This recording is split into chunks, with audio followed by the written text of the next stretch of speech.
Bonsoir, c'est Catherine pour Ouitanou. Alors, je partage d'ailleurs que de chez moi. Et parce que j'ai passé la journée de Pâques eh bien, avec des amis et puis à partager sur Pâques. Voilà. C'est le dernier soir de Pessah. Et ce dernier soir est important parce qu'il a une dimension messianique. Et cette dimension messianique, eh bien, cette année, elle arrive juste aujourd'hui, dimanche de Pâques, où on parle, où on est dans cette joie de la résurrection de Jésus, de Yeshua, qui est vivant, qui est vivant. Et c'est bien ça, l'attente qui nous rassemble, juifs et chrétiens, dans ce symbole de Jésus qui a pris la ficomène, vous savez, cette matzah qui a été cachée, comme Jésus qui a été un temps comme caché, comme simplement humain, et cette afficomène qu'on retrouve, c'est aussi le discours du Cantique des Cantiques avec le bien-aimé, la bien-aimée qui se perdent de vue, qui se retrouvent, qui se croisent, qui enfin se rencontrent. L'afficomène qui veut dire celui qui est venu et qui revient. Et c'est bien là, ce qui nous porte, n'est-ce pas, cette attente de Yeshua qui est venu et qui revient, et qui se révèle de plus en plus aux uns et aux autres, aux juifs, mais aussi à des musulmans, de manière personnelle, dans des rêves, dans des visions, dans des façons différentes, pas par le témoignage, mais de manière directe. Vous voyez, ce mystère de Jésus qui est à la fois là, déjà là, et pas encore. Ce mystère du royaume qui est là, et pas encore. Ce mystère de nous, l'homme nouveau, là c'est fait. On est l'homme nouveau en Yeshua. Quand on a reçu cette puissance de la résurrection, c'est ça, hein, on est l'homme nouveau. Et pourtant, on est tellement souvent encore que ça. Vous voyez, que ça. Un bout de bois, à peine dégrossi. Et le Seigneur va y travailler. Parce que voilà ce que nous dit Paul dans Colossiens. Vous avez revêtu l'homme nouveau qui se renouvelle pour parvenir à la vraie connaissance conformément à l'image de celui qui l'a créé. Genèse. Cette image est Dieu qui veut nous créer à son image et à sa ressemblance. Vous vous rappelez ce que j'avais déjà partagé? L'image, c'est cette photo. Aujourd'hui, on dit Tmouna, c'est l'image, c'est une photo de cette pensée de Dieu sur qui on est et qu'il nous façonne et qu'il donne le sang. C'est la ressemblance. Dam, damim, le sang. Et qui fait qu'on va être en Christ. Et c'est ça finalement la résurrection. C'est accueillir Christ en moi. Et c'est ça qui change tout. Et c'est là où Paul peut dire « Je suis esclave de Christ et en tant qu'esclave de Christ, je suis l'homme le plus libre de tous les hommes. » Et c'est exactement ce que nous sommes invités à vivre, à devenir esclaves de Christ, pour être les hommes les plus libres, à accueillir cette vie de résurrection, à l'accueillir lui pleinement et entièrement. Et vous savez, le passage que je vous ai lu dans Colossiens, chapitre 3, ça s'appelle « Les relations dans l'Église ». Les relations dans l'Église. Ne vous mentez pas les uns aux autres, ne vous mentez pas à vous-même d'abord. Vous avez revêtu l'homme nouveau qui se renouvelle pour parvenir à la vraie connaissance. Voilà ce que symbolise Pâques. C'est ça. Tout ça, maintenant, ça appartient au Seigneur. Et maintenant, tout ça, jour après jour, semaine après semaine, Shabbatot après Shabbatot, vous voyez, dans ce rythme de la semaine qu'il nous a donné, dans ce rythme de la création des 7 jours. Et Pessah dure 7 jours, plus 1. Et aujourd'hui, on est dans ce plus 1. Pourquoi plus 1? Parce que le 8 est le chiffre du Messie, du Mashiach qui vient. Pourquoi on se prépare? Pourquoi on accepte d'être un bout de bois qui se laisse ciseler par Dieu, par le Seigneur, pour lui ressembler, pour être capable, pour être prêt à rentrer dans sa présence, pour être transfiguré. Le but, c'est pas de connaître le Seigneur sur terre. Le but, c'est pas de louer le Seigneur sur terre. Le but, c'est de passer l'éternité dans sa présence. Et pour ça, Seigneur, fais de moi ce que tu veux. Parce que mon objectif, le but de ma vie, c'est d'être éternellement près de toi, pas au fin fond de la salle du trône, pas sur un strapontin, dans ta présence. Comme Jean, d'avoir ma tête posée sur ton cœur. Vous voyez cette intimité. Et c'est cela qu'on construit jour après jour. Et moi, c'est ça qui me réjouit. Vous voyez, hier, je parlais du fait que être chrétien, il y a un côté difficile, il y a les épreuves, il y a les attaques, il y a l'ennemi. Mais pourquoi on accepterait tout ça? Mais pour la joie d'Étienne. Au moment où Étienne est lapidé, qu'est-ce qu'il voit? Il voit le ciel ouvert et dit « Waouh, Seigneur, j'arrive !» Voilà pourquoi. Pour cette joie de l'éternité avec le Père. Et parce qu'on a cette ferme assurance, et c'est encore Colossiens qui nous le dit au chapitre 2, que sur la croix, Jésus Yeshua a dépouillé les dominations, les autorités, les a livrées publiquement en spectacle, en triomphant d'elles par la croix. Parce qu'on sait qu'on a gagné en lui. Parce qu'on sait qu'en lui, je peux me séparer de tout ce qui est sur moi et qui est un vêtement sale. Voyez? Parce que je sais que ces dominations, que ceux qui essayent de m'écraser, ils l'enlèvent. Parce que je sais qu'il l'a fait ouvertement, publiquement, pour moi, pour vous, pour chacun d'entre nous. Et c'est ça ma joie. C'est de dire, mais il m'aime à ce point-là. Que puis-je lui donner de plus que ma vie?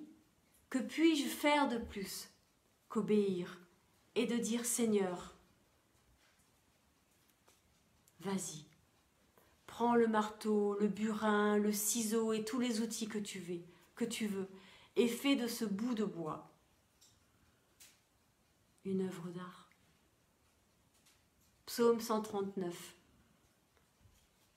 Je suis une merveilleuse créature. Tu es une merveilleuse créature. C'est juste que là, pour l'instant, tout de suite, ça ne se voit pas trop. C'est intérieur. Et le Seigneur va faire que cet intérieur se voit à l'extérieur. Et ça, c'est l'œuvre de l'Esprit. Et vous connaissez le Cantique des Cantiques, quand il dit « comme des pommes d'or ciselées ». Vous entendez le mot « ciselé » ? C'est la finesse. Au début, c'est au marteau et au burin. Et puis après, il cisèle dans la finesse. Nous sommes chacun et chacune cette œuvre d'art qu'il façonne, qu'il prépare pour passer l'éternité avec lui. Alors c'est pas pour ça qu'on a des vies misérables. C'est pas, ce discours-là est faux de dire « Oh mais on souffre un peu sur terre, c'est pour la gloire future ». Non, c'est pas ça l'idée. L'idée, c'est de dire que cette souffrance est liée au fait que je résiste. Je ne veux pas, mon vieil homme ne veut pas mourir à moi-même. Et pourtant, il faut que j'enlève ce vêtement faux qui a été mis sur moi par n'importe qui, par l'histoire, mon histoire, ma vie, les uns, les autres, peu importe.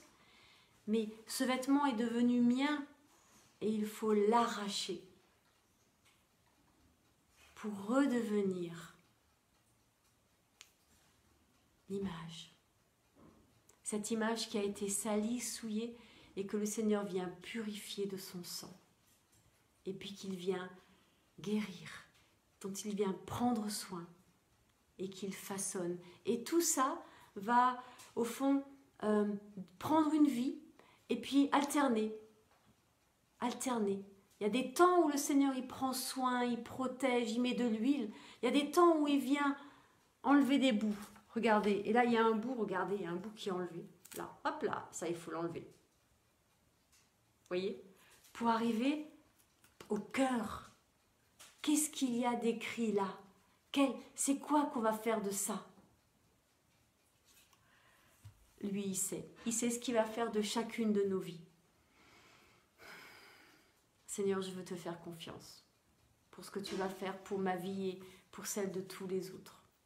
Parce que tu sais ce que tu fais. Et même si je ne comprends pas tout, c'est pas pour ça que j'ai pas confiance. Je refuse de faire dépendre ma confiance en toi, de ma compréhension de ce que tu fais. Ça n'est pas lié, ça n'a rien à voir. Ça n'a rien à voir. Parce que toi, Seigneur, tu es au-delà de mes pensées. Aujourd'hui, on a reçu la vie. C'est Pessah, c'est Pâques, oui, Pessah, c'est la résurrection de Jésus. On est ça, on lui appartient. Ok. Maintenant, à partir de ce soir, commence ce qu'on appelle le compte de l'Omer.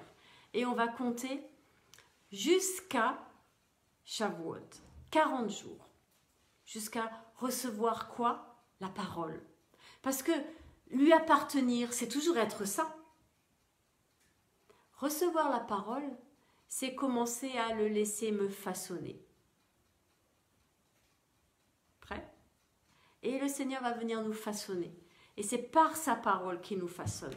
Par cette parole qui descend en nous, qui prend vie en nous, qui n'est plus extérieure. Vous savez, c'est plus une parole qui vient de l'extérieur et qui m'astreint, qui m'oblige à faire quelque chose. C'est une parole que quelque part j'intègre, comme le disent les prophètes, que j'intègre et qui devient ma nourriture, mon essence. Qui est la parole si ce n'est Jésus Yeshua? Et qu'est-ce qu'il fait sur le chemin d'Emmaüs? Sinon que de révéler, que d'ouvrir l'intelligence des disciples pour qu'ils comprennent la parole. Et on a besoin, encore aujourd'hui, de comprendre comment les choses se rejoignent. Et comment, juifs et chrétiens, nous attendons celui qui est déjà venu. Et comment, juifs et chrétiens, comme un seul peuple, nous sommes invités à le laisser travailler nos vies. C'est l'œuvre de la parole qui sépare et qui en même temps unifie. Et cette parole qui fait de nous des hommes nouveaux, renouvelés et unifiés. Un. Mais dans le un biblique, le mot hébreu, Érad. Érad qui est utilisé pour dire Père, Fils, Saint-Esprit. Et ça veut dire que ce mot Érad ne me concerne pas uniquement moi. Il ne s'agit pas, moi, d'être un corps, âme et esprit.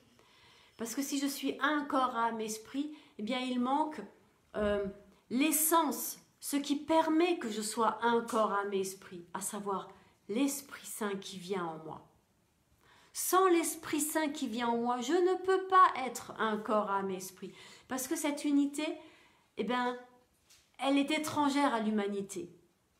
Elle n'est qu'auprès de Dieu. Il n'y a que lui qui sait nous apprendre l'unité.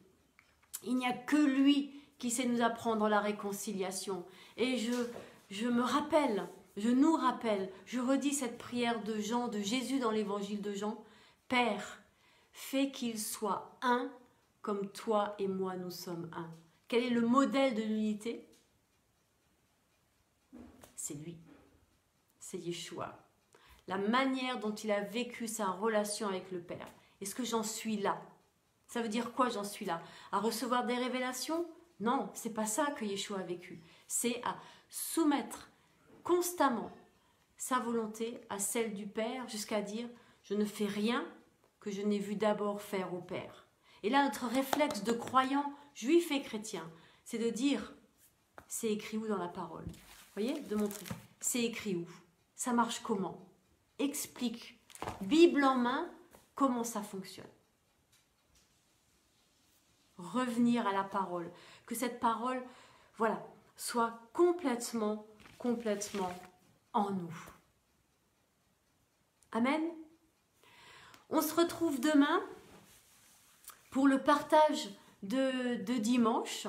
Voilà, de quoi on a parlé pour la récap du culte de dimanche qui a eu lieu samedi pour nous parce que, ce soir minuit c'est le couvre-feu. Non, c'était hier soir. Donc, on ne pouvait pas se retrouver aujourd'hui parce qu'il y a l'un d'entre nous habite trop loin. Donc, on a décalé le culte, vous l'avez vu sur les réseaux sociaux, à hier. Mais la récap aura lieu quand même demain parce qu'il fallait terminer ce soir ce temps de Pessah. C'est 8 jours pour arriver à la résurrection. Ce qui fait que Pessah pointe Yeshua et j'allais dire rien d'autre. Tout ramène toujours à Yeshua et Yeshua nous ramène où? Dans la présence du Père. Voilà, c'est ça l'idée. Hein. On revient à Yeshua, mais ce n'est pas le but. Le but, c'est la présence du Père, symbolisée dans l'Apocalypse par le trône de l'agneau, dans l'Exode par le tabernacle, par le coffre de l'Alliance. Vous voyez, comme les deux se rejoignent et ça pointe toujours pareil, ça pointe toujours pareil. Et c'est ça que dans Oui à nous, on veut montrer à quel point il y a une cohérence et à quel point ça nous amène toujours au même endroit.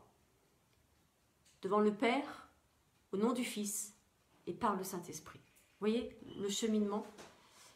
Et puis, à partir d'aujourd'hui, à partir de maintenant, eh bien, nos rendez-vous pour ouvrir Shabbat, pour rentrer dans Shabbat, pour sortir de Shabbat, ce sera à partir à 20 h. Voilà, on va décaler l'horaire. L'hiver, on fait à 18 h. Là, on sort de l'hiver, on rentre dans le printemps. Et c'est juste de se rapprocher de la soirée pour qu'on soit dans le début de la nuit ou dans la pénombre qui vient, pour simplement se rappeler de cette parole. Il eut un soir, il eut un matin, ce fut le premier jour. Pour se rappeler de l'importance de la nuit, et c'est pour ça que le repas du Seder ne peut pas avoir lieu à un autre moment que la nuit. Vous savez pourquoi? Parce qu'il faut affronter nos ténèbres et accueillir la lumière dans nos ténèbres. Et si je ne suis pas, au fond, en tant qu'humain, j'ai besoin que cette nuit soit matériellement aussi l'obscurité pour me dire oh, je suis dans la nuit, je suis dans le noir, Seigneur, allume la lumière. Vous voyez, on a besoin de ce concret. Voilà, donc on se retrouve demain à 20 h et on se retrouvera vendredi prochain pour rentrer dans le Shabbat à 20 h. Soyez bénis et à bientôt.